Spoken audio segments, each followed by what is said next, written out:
Bueno, muy buenos días. Muchas gracias a todos y a todas por venir. Esta mañana tenemos una sesión importante sobre un tema que creo que es presente en todos los países, en cualquier parte, que es la relación entre gobierno y la sociedad civil. En el caso, vamos esta mañana de conversar sobre el caso de Ecuador, donde hubo un decreto por el actual presidente Rafael Correa en junio, 4 de junio creo, que se llama el decreto 16, que ha generado controversia y discusión, debate, por sus reglamentos de la sociedad civil. Entonces hay posiciones distintas sobre este tema, pero es un tema que creo que vale la pena ventilar, conocer y discutir aquí en el diálogo, y creo que tiene implicancias, consecuencias también para el tema en general en otros países. Es un gran gusto esta mañana de estar con nosotros, que nos acompañan dos colegas que vienen de Ecuador. Lo voy a presentar muy brevemente. Carlos Pérez, quien va a hablar primero, es el presidente en este momento de la Confederación de Pueblos de la Nacionalidad Quichua del Ecuador, Ecuarunari, que está con nosotros, que va a empezar con algunas reflexiones, observaciones sobre este decreto desde su punto de vista, y luego vamos a pasar a Enrique Heredia, que es actualmente director ejecutivo del Observatorio de Derechos y Justicia de Ecuador, ha sido magistrado del Tribunal Constitucional y posteriormente también fue asambleísta en Ecuador. Nos va a acompañar en algún momento José Miguel Vivanco, que es director del Departamento de las Américas de Human Rights Watch, pero yo creo que no vamos a esperar, vamos a empezar porque queremos dejar tiempo para preguntas y un intercambio con todos ustedes, que obviamente ha venido por su interés por este tema. Así que vamos a empezar con Carlos, luego Enrique, y ahora ha venido José Miguel Vivanco. José Miguel, buenos días. Ok. Ya dije que eres el mejor especialista de derechos humanos en todo el mundo. ¿Se quiere que repita esto o no? ¿No? ¿No? Ya. Ok, perfecto. Ok. Empezamos con Carlos.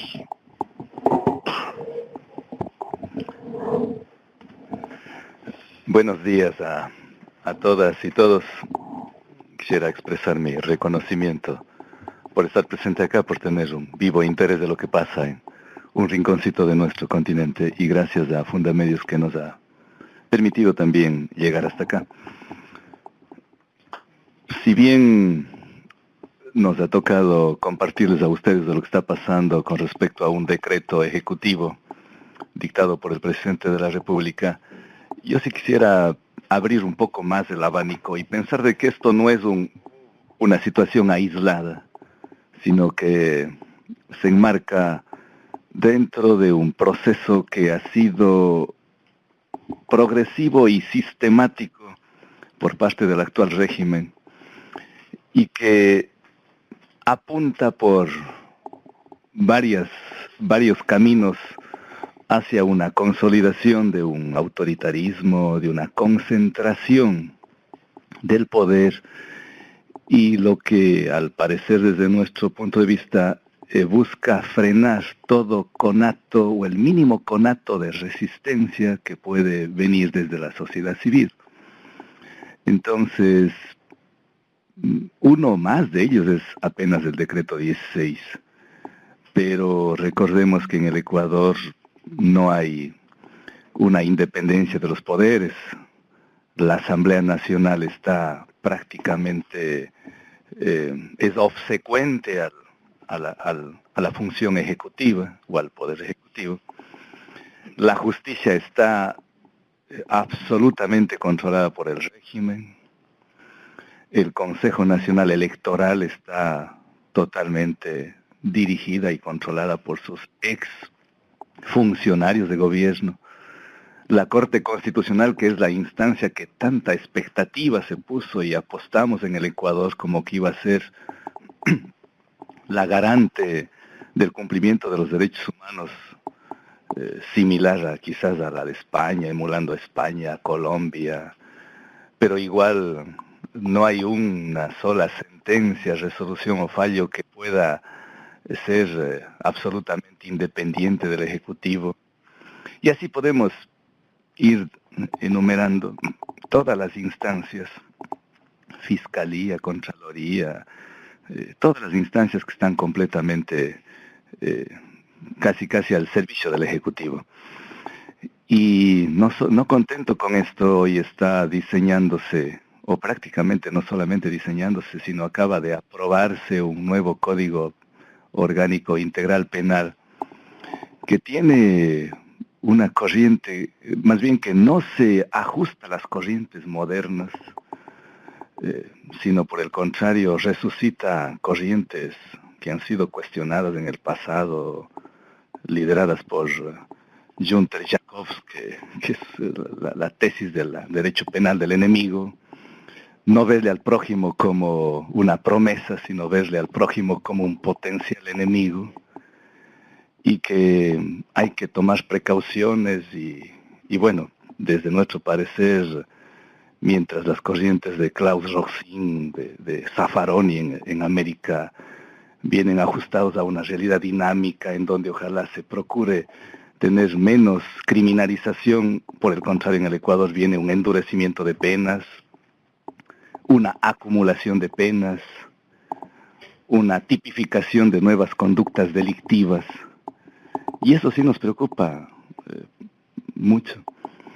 Y en eso se enmarca el decreto 16, que igualmente vulnera, o más bien va en contra de la jerarquía de las normas, porque ahí tenemos una ley de comunas, que si bien es de muchos años, pero que jerárquicamente esta ley está por encima de un decreto, más este decreto se va rebasando lo que es la ley de comunas, la ley de el Estatuto Jurídico de Comunas Campesinas, y la mismísima Constitución de la República, que permite el derecho a la asociación, el derecho a la autonomía, el derecho a la expresión, al pensamiento, el derecho a la consulta.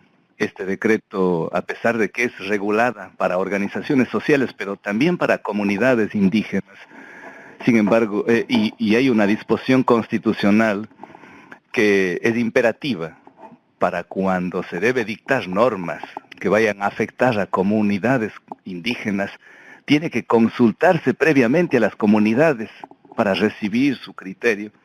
Mas aquí no se ha consultado, sino directamente se ha dictado este decreto ejecutivo y está vigente. Y si bien todavía no sentimos en carne propia, porque hábilmente el gobierno ha dicho que este decreto comenzará a regir ya a plenitud después de 365 días, es decir, para junio del 2014 empezará, yo creo que, a aplicarse con rigurosidad, y recién ahí, quizás un poco tarde, nos despertemos y veamos las consecuencias de este decreto. Cuando en el 2008, en noviembre, apostamos por la aprobación de una constitución que concedía derechos a la naturaleza, derechos que se incrustaban dentro del summa causae, es decir, del buen vivir. Hoy estos derechos se han construido en el mayor estorbo para el régimen. Estorban y tratan de a toda costa disimular o incluso irse en contra de ellos. Y por eso es que mientras la Constitución dice que la naturaleza tiene derechos, es sujeto de derechos, sin embargo, en la práctica, el gobierno está apostando por la mega minería metálica a gran escala, que desdice o va en contra de los derechos de la naturaleza.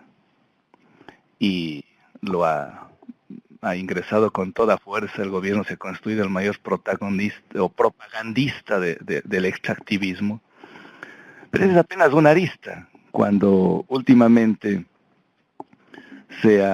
también se ha caído una severa contradicción con el tema del Yasuní, que durante 6 meses se vendió al mundo indicando que el Yasuní debe ser una zona de reserva, porque ahí hay hermanos indígenas libres que han optado por su libertad, por no contactarse con la civilización, y que ahí existen tagaeris, taromenanis y otros pueblos en aislamiento. Sin embargo, hoy dice que al explotar el Yasuní, al explotar los hidrocarburos en el Yasuní, no se va a afectar en lo absoluto a ellos. Es decir, una flagrante contradicción. Se dijo al mundo que se había cuantificado las reservas petroleras en el Yasuní, la cantidad de 7.200 millones de dólares, y que el mundo aportaría la mitad, es decir, 3.600 millones de dólares, y con eso el crudo quedaba bajo tierra. Ahora parece que la reserva no es de 7.200 millones de dólares, sino que ha sido de 18.000 millones de dólares, y que el mundo no ha apoyado al Ecuador. En consecuencia, hay que explotar el petróleo. Y cuando alguna vez las Naciones Unidas dijo, aquí está mi primer aporte, alrededor de 1.200 millones de dólares, pero le condicionó para que no sea una chequera y que el presidente de la República reparta demagógicamente. Entonces dijo, no, un ratito, aquí no nos pueden ponernos condiciones. Y hasta llegó a decir que esos dólares que han ofrecido que se metan en sus orejas. Entonces despreció prácticamente, y ahora se queja que el mundo le ha dado la espalda y que la hipocresía del mundo. Él mismo dijo que esto es una corresponsabilidad, no solamente del mundo, sino del Ecuador también. Y si es una corresponsabilidad, ¿por qué ahora echar la culpa al mundo y nosotros no aportar si eso es corresponsabilidad? Pero hay muchas contradicciones. Se ha dicho que no podemos seguir siendo mendigos sentados sobre un saco de oro y hay que explotar la minería, y no podemos seguir siendo pobres y mantener el petróleo bajo tierra, y que con la explotación del Yasuní tendríamos, por los 18.000 millones de dólares, tendríamos autopistas en el Ecuador, se solucionaría el problema de salubridad, tendríamos hospitales, tendríamos agua potable para los ecuatorianos, alcantarillado, sacaríamos de la pobreza a todos los ecuatorianos.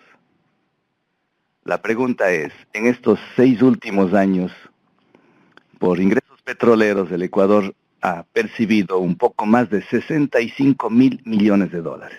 Quizás la cantidad es importante tenerlo presente. 65.000 millones de dólares por ingresos petroleros. Y con esa cantidad, el gobierno no ha sacado de la pobreza a los ecuatorianos. La pregunta es, si con 65.000 millones de dólares de rentas petroleras no ha sacado de la pobreza a los ecuatorianos, ¿sacará de la pobreza con 18.000 millones de dólares? La respuesta las dejo para ustedes, pero yo creo que no. Eso no es todo. Termino con esta idea. Eso no es todo. En el tema de la pobreza,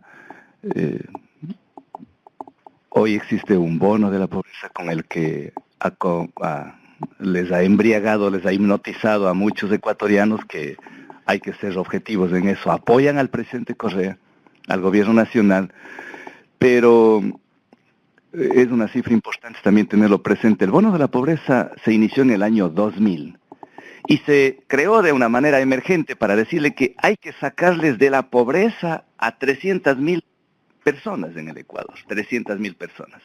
Había que sacar de la pobreza. Este rato no son 300.000 personas. Reciben el bono de la pobreza 2 millones de ecuatorianos. Eso significa que en vez de sacarles a las 300.000 personas en el 2000, hoy se ha hundido 1.700.000 personas más que reciben un bono de apenas $50, y que nos parece que con eso no es una solución para los ecuatorianos. Lástima que la demagogia siga campante en el Ecuador, y creo que a los que resistimos porque hay algunas cosas que hay que reconocer que ha hecho bien, hay carreteras que están bien, algunas obritas de educación, pero obras de infraestructura, o sea, la epidermis está bien, pero un cambio en la educación en esencia no los hay una crisis de la academia, de las universidades, basta citar un ejemplo, una universidad de posgrados mantiene apenas 2 especialidades para posgrados, una es una universidad que es exclusivamente para ellas, me refiero al Instituto Nacional de Altos Estudios. Y las escuelas andan mal, la salud anda mal, pero lástima que venir a contar estas situaciones, quisiéramos en otro momento contar cosas más importantes, más alegres y que se ajusten al proyecto de suma causa y que tanto nos ilusionó al presidente Correa, pero que hoy esa ilusión se diluye entre el canto y el desencanto. Gracias. Muchas gracias. Gracias, Carlos. Enrique. Muchas gracias por la invitación, muchas gracias por la asistencia de todos ustedes.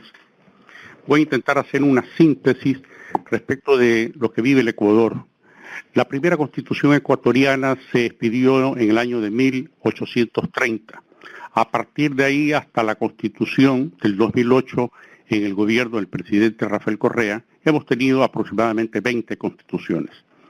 En esta constitución llamada de Montecristi, expedida en el 2008, en sus artículos 95 y 96, se establece un avance importante para las sociedades modernas, la posibilidad de la libre asociación y de la participación que se encuentra en los artículos 95 y 96 de la Carta Constitucional.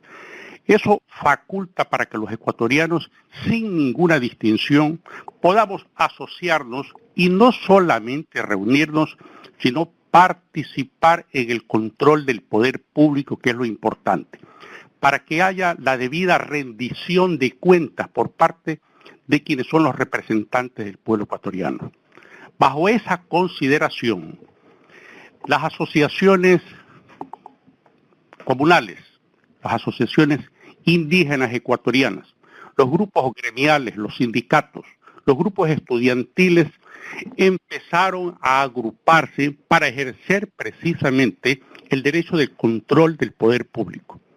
Hasta que el señor presidente de la República, en un acto normativa jurídicamente inusual, expidió un decreto ejecutivo.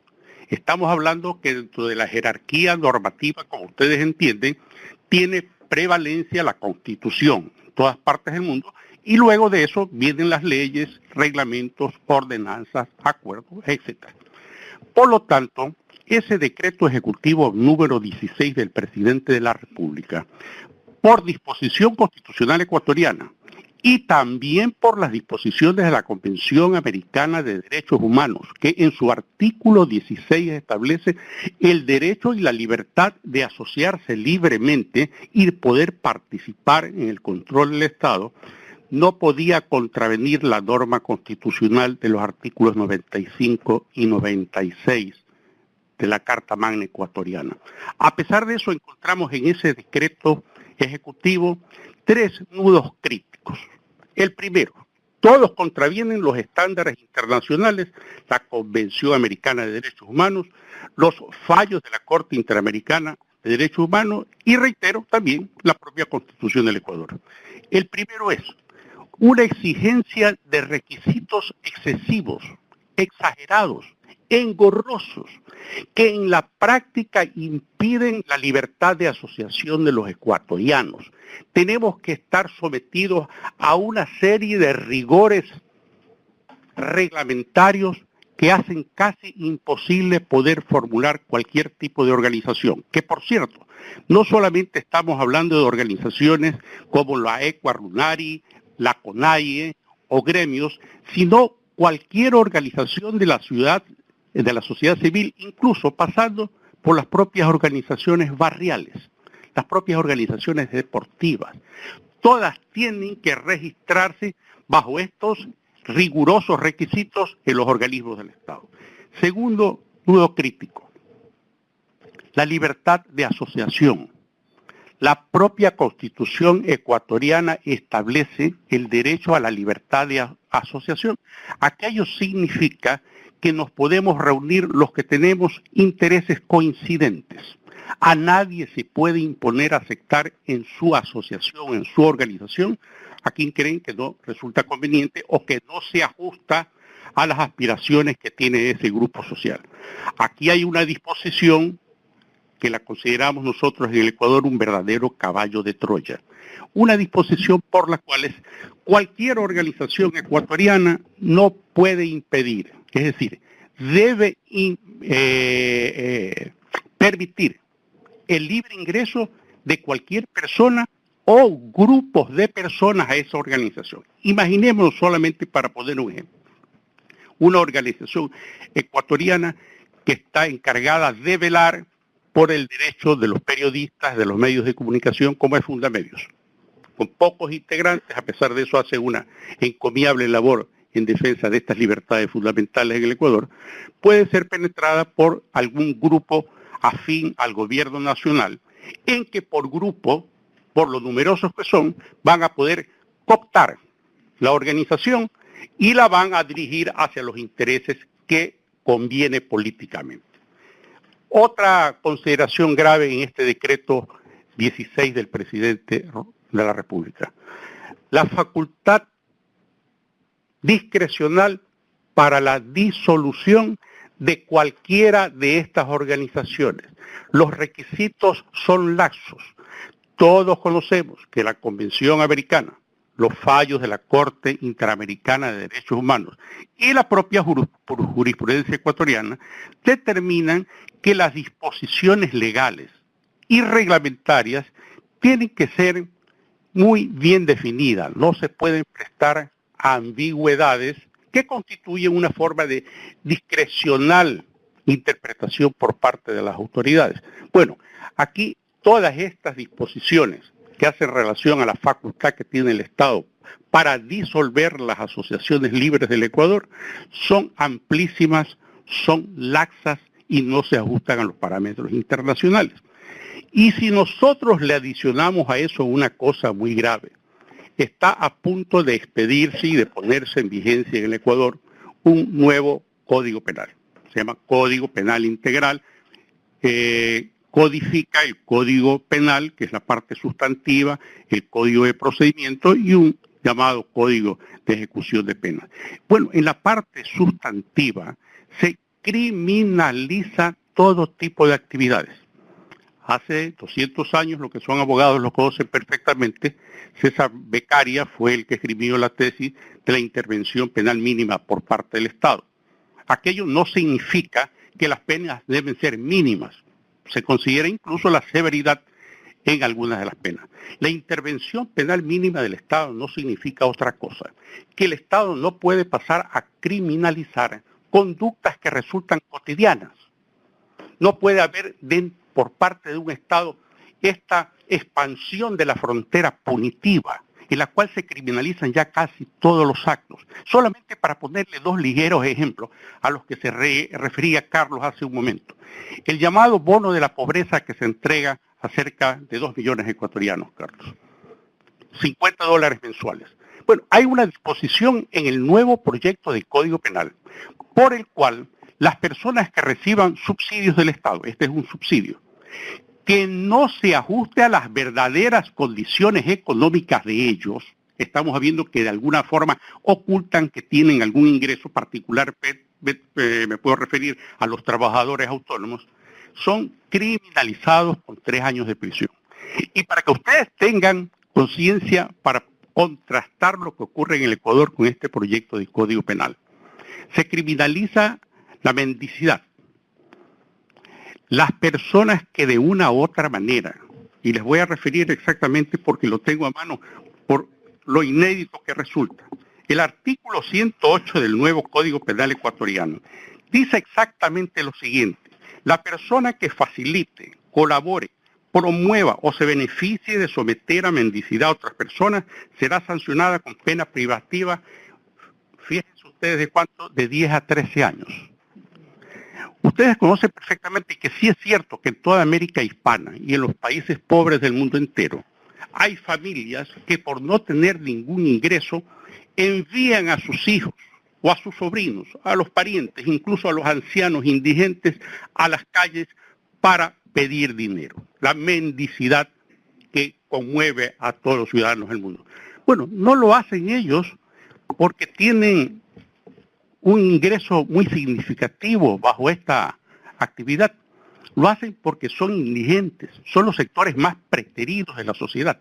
A estos sectores preteridos de la sociedad, en lugar de impulsar actividad económica que procure fuentes de trabajo para desterrar esta lacra de las sociedades modernas en los países en desarrollo, se los criminaliza con 13 años. Entonces, se criminaliza la mendicidad, se criminaliza a aquellos mismos que son beneficiarios del bono de la pobreza, si es que tuvieran algún ingreso adicional, y se criminalizan todos el resto de actos que en las sociedades modernas resultan cotidianas.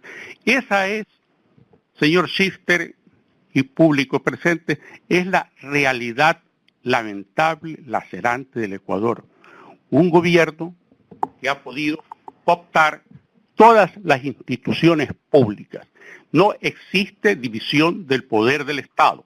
La función ejecutiva, ordenada por el presidente de la República, controla la Asamblea Nacional Constituyente, donde porque existe mayoría del partido oficialista hay un desprecio absoluto para la opinión de los contrarios y además lo más grave, el sistema de justicia absolutamente desde la Corte Nacional de Justicia, que es la Corte Suprema Ecuatoriana, hasta el último juez del menor nivel, está controlada por la función ejecutiva.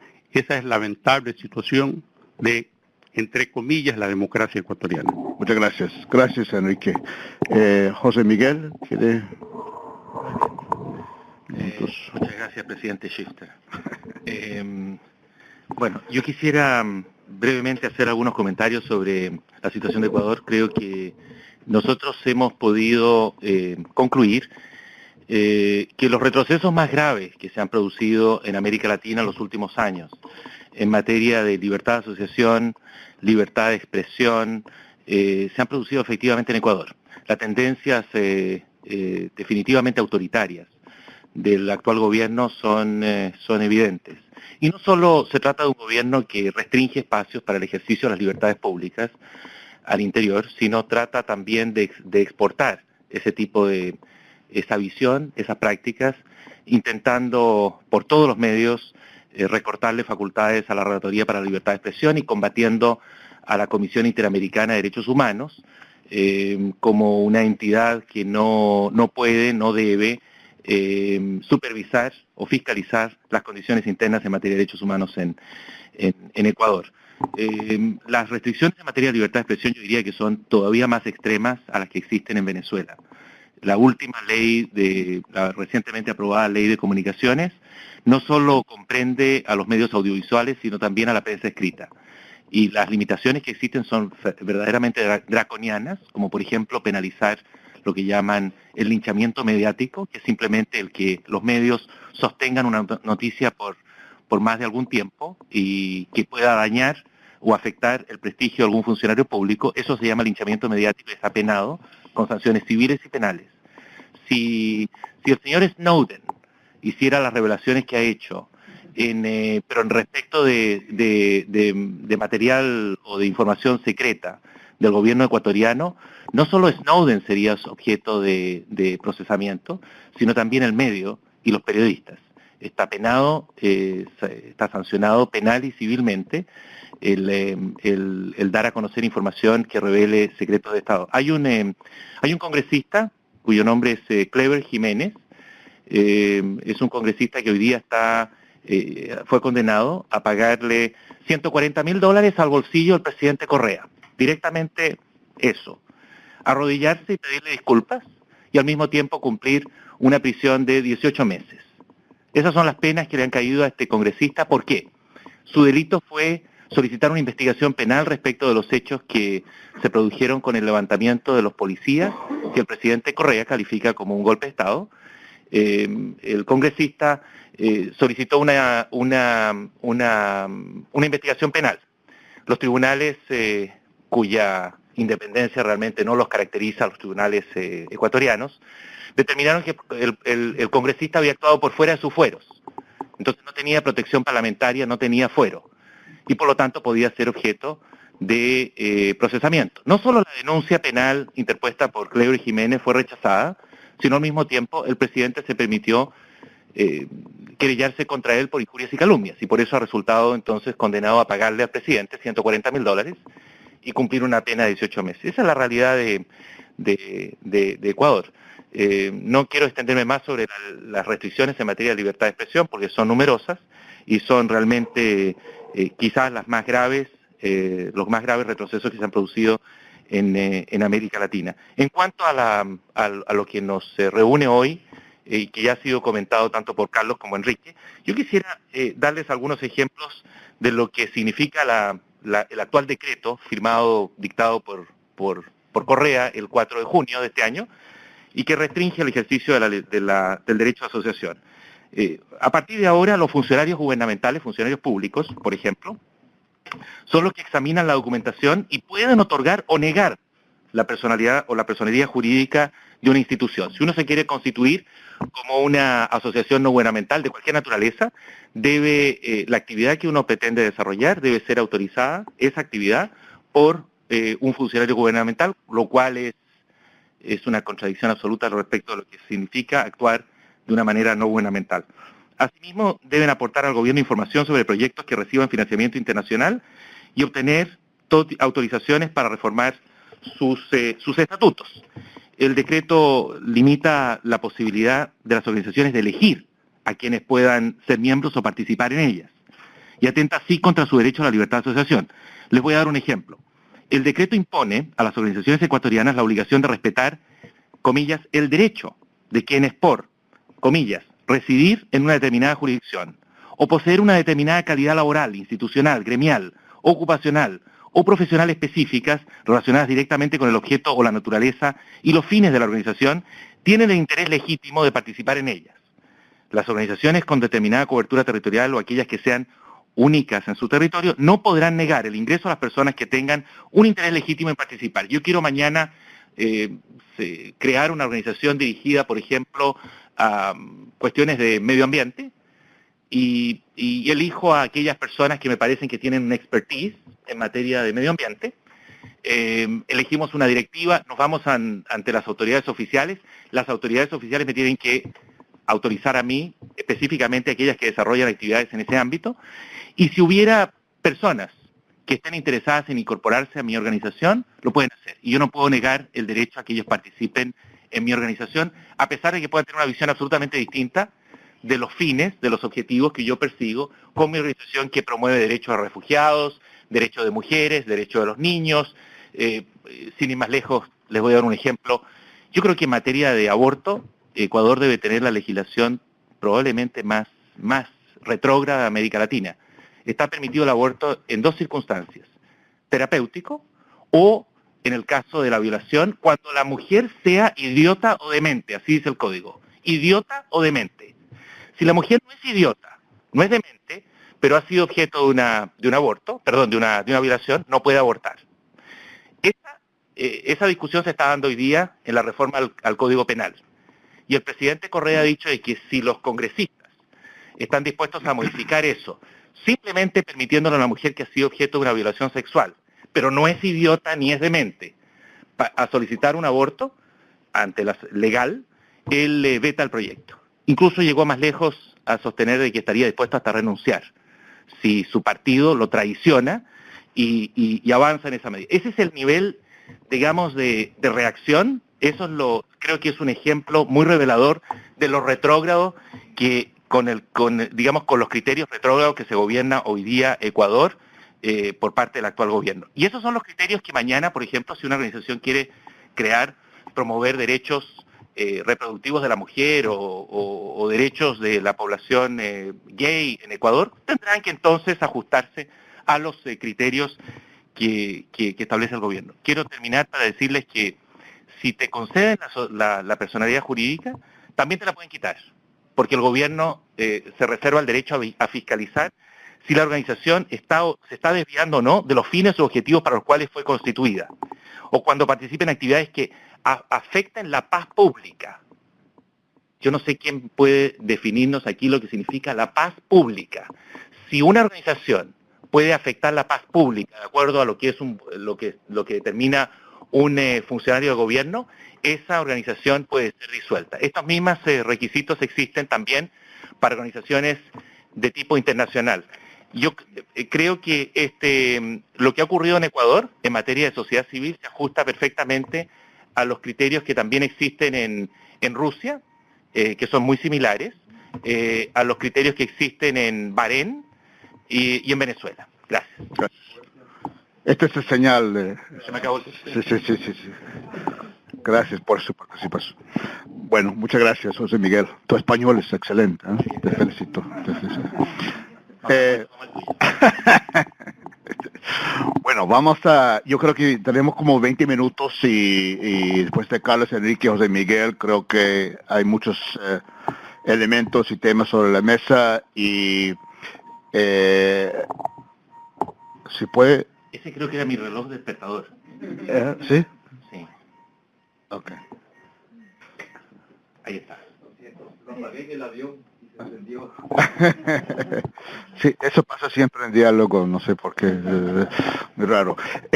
Quiero, para empezar la discusión, quiero ofrecer la palabra, tenemos dos colegas aquí amigos de la Embajada de Ecuador que están escuchando un poco las presentaciones y un poco para si quiere empezar la discusión para comentar lo que ha escuchado. Bienvenido. Y también tenemos solamente anunciar que hay un oficial de Ecuador, ¿cómo se llama? El Gustavo Chaco, que va a estar aquí el 18 de noviembre presentando aquí en el diálogo para que haya distintas perspectivas sobre ese tema. Entonces, si quiere empezar y después abrimos para otros y luego pasamos a ustedes para enviar. Sí, por favor. Gracias, Michael. Buenos días a los miembros del panel, a la audiencia. La Embajada del Ecuador agradece y valora esta posibilidad de poder expresarse, al menos desde este lado de este panel. Nos habría gustado ciertamente que fuese un panel un poco más equilibrado en cuanto a su composición, para poder exponer debidamente cuáles son las posiciones del Gobierno Nacional en este tema, que consideramos es importante traerlo a la discusión, a pesar de que aquí se ha ampliado la discusión a otros temas que tenía entendido no eran el objeto del panel. Debido al formato, ya que dispongo de pocos minutos, voy a hacer comentarios de tipo general respecto básicamente a este decreto 16, que era el objeto de la convocatoria esta mañana. Yo quiero ser muy claro al iniciar diciendo que el decreto 16 no desconoce de ninguna manera el derecho constitucional de los ecuatorianos a la libre asociación. Lo que hace este decreto es reglamentar un derecho que está consagrado en la Constitución de Montecristi del año 2008. Y me parece a mí, y más aún después de escuchar algunos de los argumentos que se han expuesto esta mañana, que el gobierno no está haciendo nada nuevo. La potestad de reglamentar la constitución de entes de personería jurídica es una potestad que la tienen todos los estados del mundo. A más de Venezuela, a más de Bahrein, a más de otros países, la tienen todos los países del mundo. Y no solo la potestad de aceptar esas constituciones, sino también de disolverlas. Es una potestad que consta y que se atribuye a cualquier Estado con un índice de institucionalidad mínimo. ¿Qué es lo que hace o cuál es el espíritu de este decreto, que fue aprobado en junio además? Y sorprende un poco ver la forma en que ha sido traído a la mesa recientemente. ¿Cuál es el espíritu de este decreto? su espíritu es simplemente organizar de manera clara y sistematizada, bajo un solo instrumento, un conjunto de normas que están dentro de la potestad estatal y que antes fueron absolutamente dispersas y yo diría que inclusive caóticas. Un concurso de normas que antes dejaban abierta a la discrecionalidad de una serie de instituciones estatales respecto a la aprobación o no de organismos no gubernamentales. ¿Qué es lo que existía antes en el país? Si se constituía una ONG en materia medioambiental, estaba regida por los criterios establecidos por el Ministerio del Ambiente. Si se establecía una ONG en materia de ayuda social, estaban regidos por los criterios del Ministerio de Bienestar Social. Lo que busca este decreto en este momento es unificar bajo un sistema único de registro y de normas iguales para todo tipo de registro de todo tipo de organización. Inclusive varios críticos frontales a este decreto o al gobierno inclusive han reconocido varios beneficios y varias ventajas de este nuevo sistema que ha sido propuesto o aceptado ya por firmado y puesto en vigencia. Hay que tener claro que la intención también del gobierno al establecer este sistema de registro es el poner orden en un sistema en el que hubo mucho abuso en el pasado en el país. En el Ecuador llegó a haber mayor número de organizaciones no gubernamentales que de empresas legalmente constituidas. Llegamos a tener hasta hace pocos años más de 58,000 ONGs que funcionaban en el país. 58,000. ¿Cuál era o qué estaba detrás de este florecimiento en el número de organizaciones no gubernamentales? Obviamente, el beneficiarse de ciertos beneficios que concedía la legislación ecuatoriana a quienes poseían esta categoría. Exenciones tributarias, participación en sistemas de contratación pública, el brindar servicios que deberían estar brindados por el Estado. Con la aprobación del decreto 16 se regulariza y se pone un control a este tipo de prácticas que en un momento determinado llegaron a permitir inclusive el cometimiento de actos penados como es, por ejemplo, el lavado de activos.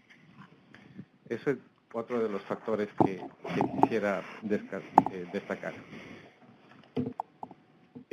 Quisiera destacar también que el mismo decreto 16 reconoce y garantiza el derecho de los aplicantes, no solamente de las organizaciones ya constituidas, sino de quienes buscan llegar a ese registro para que presenten las acciones administrativas y judiciales que consideren necesarias para hacer valer sus derechos, el derecho de libre asociación, el derecho de consulta y demás. Requisito que obviamente, o derecho que obviamente antes estaba consagrado únicamente por la Constitución, pero que en este caso queda reconocido expresamente y garantizado en el mismo decreto.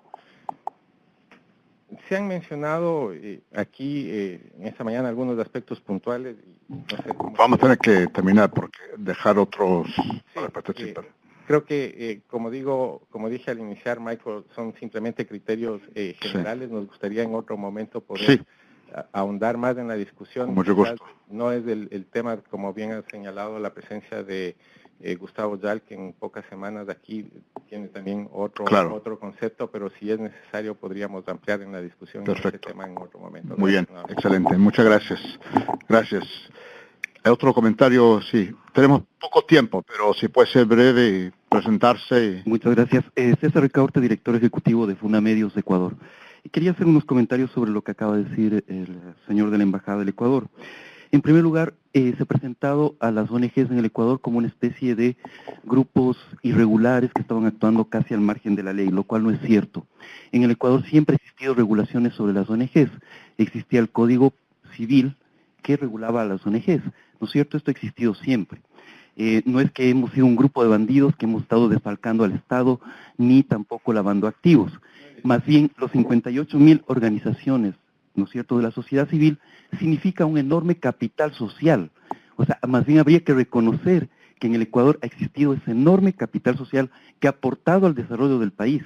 Yo no creo que sea, digamos, la intención, decir, vamos a bajar el número de organizaciones, yo creo que lo que acaba de decir el señor representante de la embajada caracteriza muy bien el espíritu del decreto. Vamos a limitar severamente las formas de organización social. Vamos a bajar el número de organizaciones de la sociedad civil. ¿No es cierto? 58.000 ONGs es un número desbocado, así que tenemos que bajar ese número de organizaciones de la sociedad civil. Reitero, las organizaciones siempre hemos estado reguladas. También quisiera comentar que no es que... Vamos a tener que tener otra gente también que quiere participar. Se puede ser muy breve. Sí. El registro que se plantea en el decreto 16 no es solamente un registro, sino que es una barrera para funcionar, ¿no es cierto? O sea, si no se registra una organización de hecho o de derecho, en el Ecuador no puede funcionar, es ilegal, ¿no es cierto? Un comité de padres de familia, si no se registra, no puede funcionar. Entonces, eso también habría que aclarar. Y luego, yo sí quisiera preguntar, ¿cómo un decreto, no una ley discutida en el Parlamento, sino un decreto regula un derecho humano fundamental? ¿Sí? Eso quisiera que me explicaran si funciona o se plantea en otros países del mundo. Un decreto como mecanismo para regular un derecho humano fundamental. Muchas gracias. Sergio, y vamos a tener que, porque tenemos que desocupar este salón en 10 minutos, pero Sergio. Un no ecuatoriano. Deduzco de las intervenciones que la Constitución no está cuestionada. Todos se han referido a la Constitución y al respeto que la Constitución establece de los distintos derechos. Y el cuestionamiento se refiere a la forma como se aplica o al hecho de que haya leyes o normas que pasan por arriba de ella. Mi pregunta es, en la Constitución, primero, si se contempla alguna institución tipo Tribunal Constitucional, o sea, esta la función de la Corte Suprema para resolver si son inconstitucionales los decretos y leyes, por un lado. Aun cuando ustedes han señalado que el gobierno controla también a estos cuerpos y haría imposible que aquello ocurriera. Pero una respuesta sobre eso. Y lo segundo, ¿qué caminos ven ustedes de solución de estas tensiones institucionales por la vía institucional? Y en relación a eso, ¿qué vínculo tiene eso con los apoyos electorales y apoyos políticos que se han visto en Ecuador de que favorecen bastante al presidente Correa en relación a sus opositores? ¿De qué manera el juego político de la votación también influye en la fuerza para producir los cambios que ustedes consideran necesarios? Gracias. Steve. Sí, buenos días, muchas gracias. Fue bastante interesante escuchar las palabras que todos tres de los panelistas usaron en cuanto a la concentración de poder dentro del gobierno y el Estado ecuatoriano. ¿Podría describir por qué es que aún cuando hay esta concentración de poder y hay los controles que se ven sobre la prensa y sobre la asociación que se están haciendo, ¿por qué es que el presidente sigue con muy altos números de aceptación por parte de la población? ¿Y cuál es el impacto a largo plazo de tener un sistema judicial que está parcializado? Bueno, gracias. Voy a dar la palabra. Quiero hacer una pregunta parecida a lo que, pero en otro sentido. Si el presidente es tan popular y tiene tan alto nivel de aprobación, ¿qué lo motiva? ¿Por qué es necesario hacer esto? Entonces ya, o sea, ustedes no representan ninguna amenaza de su popularidad. La gente lo quiere mucho, entonces ¿por qué ¿Por qué tiene que hacer esto? Sí. Muchas gracias. Hay algunos aspectos. La primera, el petróleo ecuatoriano tenía un promedio en los anteriores gobiernos de Rafael Correa, que fue incluso hasta de $6 hasta $42. El promedio del precio del petróleo en el Ecuador a partir de enero de 2007, cuando inició su periodo el presidente Correa hasta la presente fecha, está alrededor de los $90. En consecuencia estamos viendo una duplicidad de los ingresos, no solamente por concepto de los ingresos petroleros, sino también porque se han incrementado los ingresos por conceptos de tributos en el Ecuador. Esa es la primera consideración. La segunda consideración, el presidente Rafael Correa ha creado un monopolio mediático en el Ecuador. En el Ecuador, para mencionarles brevemente, existen los canales que se llaman nacionales, los que tienen cobertura nacional y los más conocidos, que son Canal 2, Canal 3, Canal 4, Canal 5, Canal 6, Canal 7, Canal 8, Canal 10, Canal 11 y Canal 12. De esos 10 canales que tienen cobertura nacional, se puede decir que al día de hoy solamente uno es un canal independiente que permite voces críticas en contra del presidente de la República. Si a eso se le adiciona una campaña permanente, atosigante de publicidad estatal y la descalificación del presidente de la República, el programa de opinión, por ejemplo, uno en el Ecuador, en la ciudad de Guayaquil, que tiene sede y además cobertura nacional, que es Ecuavisa, mientras está hablando el periodista que hace la entrevista donde hay alguna crítica al gobierno nacional, en ese momento se interrumpe la transmisión para poner la supuesta versión del gobierno, desacreditando al periodista y desacreditando también al propio entrevistado. Pero les quiero, si me permiten, solamente un segundo, porque por favor. aquí se habló de este problema de la popularidad del presidente de la República y que supuestamente las sucesivas elecciones que ha ganado le da la debida legitimidad. Quiero recordar lo que decía Vico, el corsi recorsi de la historia. Les voy a leer una frase del año 1932. La legitimidad plebiscitaria es el único tipo de justificación estatal que debería reconocerse hoy, generalmente como válida. Incluso es presumible que hoy la mayor parte de las tendencias vigentes hacia el Estado autoritario encuentren en ella una explicación. 1932, Carl Schmitt, ideólogo del nacionalsocialismo. Por lo tanto, creo que no podemos de forma alguna justificar que a pretexto de estas reiteradas consultas y triunfos de carácter electoral, el Ecuador tenga que vivir en un desprecio absoluto de una mayoría que no es absoluta, sino que pasa del 51% en contra de una minoría que no estamos dispuestos a ceder en la defensa de derechos fundamentales reconocidos en 200 años de lucha de historia de los pueblos. Muy bien. Carlos. A más de la tosigante propaganda que en el país al año se dedica más de $300 millones, a personas que no logra convencer, la única manera es sembrar el miedo, el terror. Y se ha criminalizado. 200 personas en el Ecuador hemos sido criminalizados. Uno de ellos soy yo. Yo he sido en este régimen 3 veces detenido. En la última sentenciado por el gran pecado de defender el agua, pero acusado de terrorismo y sabotaje. Y tuve que cumplir la pena y cumplido la pena estoy por acá. Pero no es un resentimiento esto, sino hemos visto que, por ejemplo, ante la pregunta, si hay, ¿qué hemos hecho? Si existe un tribunal constitucional, efectivamente lo hay. Decíamos que pusimos, sí, teníamos tanta expectativa con esta Corte Constitucional, pero la Corte Constitucional está debiendo al país.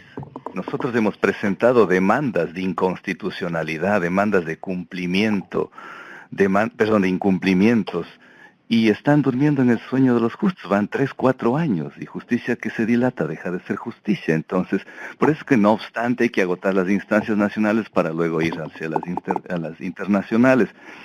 Yo sí quisiera también una reflexión al distinguido representante de la embajada. Claro, yo me sumo que hubiese sido bueno una participación equitativa hasta para poder tener más elementos, porque a mí me agrada muchísimo en el tema del nuevo código. Me encantaría con el doctor Jalg, como ya hemos tenido en muchas ocasiones, y todo su criterio de avanzada progresista, no sé ahora qué cara ponga con ese código penal completamente retrógrado y que no ha avanzado.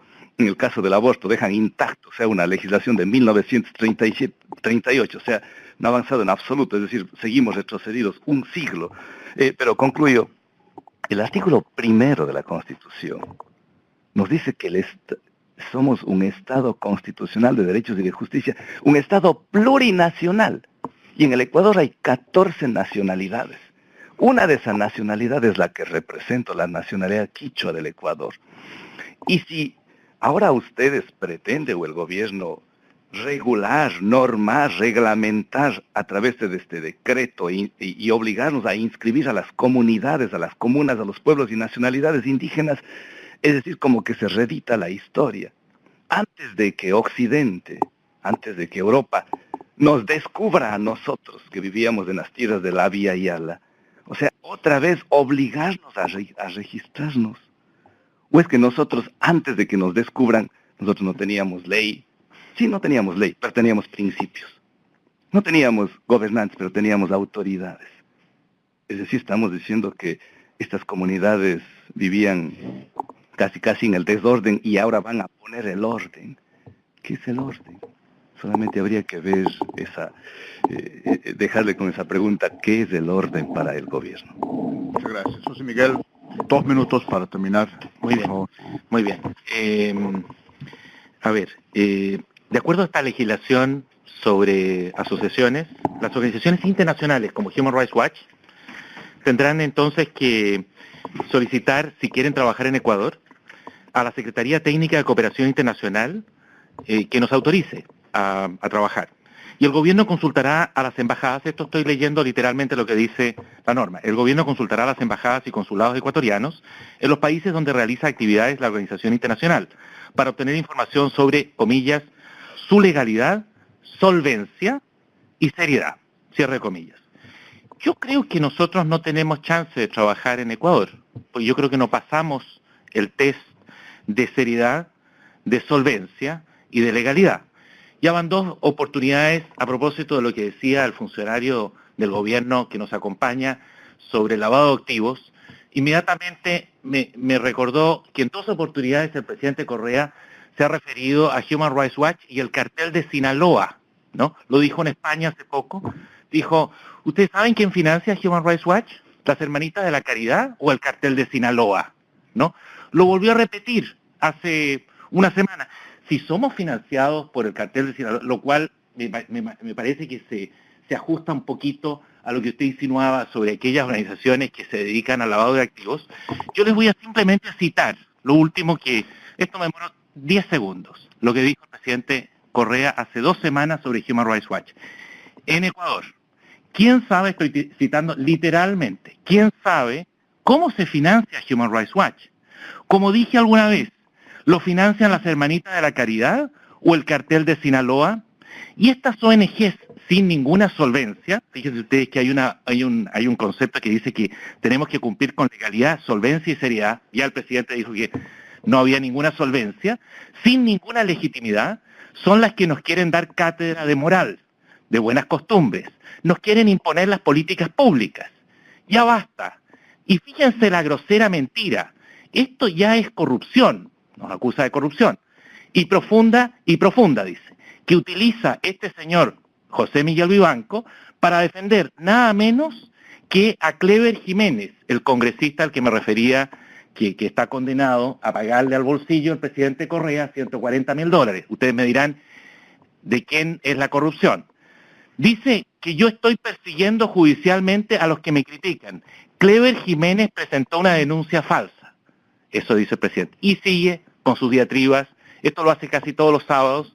Lanza este tipo de acusaciones y con esto obviamente logra intimidar, inhibir a muchas personas. Yo quería simplemente, me parece que fue muy oportuna la intervención del representante del gobierno, especialmente con esta alusión velada a aquellas organizaciones que estamos trabajando aparentemente en combinación con los carteles, lavando dinero, en fin, esos son los criterios que se utilizan hoy día en Ecuador para acorralar, para restringir el ejercicio de las libertades públicas y en particular de las organizaciones independientes de la sociedad civil. Gracias. Bueno, gracias. Mire, le pido mil disculpas porque hay otra gente que quiere participar. Lamentablemente tenemos que cerrar esta sesión. Hay muchos temas, obviamente, para seguir conversando y vamos a tener otros foros con otros representantes. Creo que esto es un inicio de un debate mayor. Quiero agradecer a José Miguel, Enrique, Carlos, muchas gracias por estar con nosotros esta mañana. Muchas gracias a ustedes. Gracias. Dejé una tarjeta para que nos mantengamos en contacto.